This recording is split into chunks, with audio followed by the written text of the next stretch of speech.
ಎಲ್ಲರೂ ಕಾಣದ ದೇವರ ಕಡೆ ಬೆಟ್ಟು ಮಾಡಿ ತೋರಿಸ್ತಾರೆ. ನೋಡಪ್ಪ, ಇವನು ಶಿವ, ಇವನು ಪಾರ್ವತಿ, ಇವನು ಗಣೇಶ, ಇವನು ಷಣ್ಮುಗ, ಈ ದೇವರ ಕೈ ಮುಗಿದ್ರೆ ಅದಾಗತ್ತೆ, ಆ ದೇವರ ಕೈ ಮುಗಿದ್ರೆ ಇದಾಗುತ್ತೆ.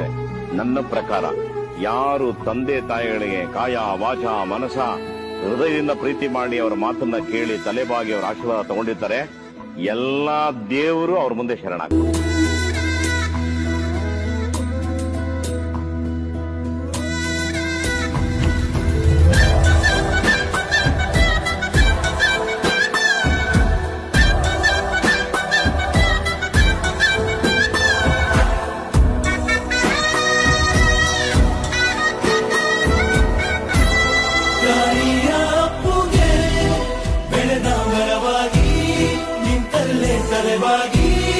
ಈ ಭೂಮಿ ಮೀಟಿ ಸ್ವರ್ಗವನ್ನೇ ಮತ್ತೆ ಚಿಗುರಿಸಿದೆ.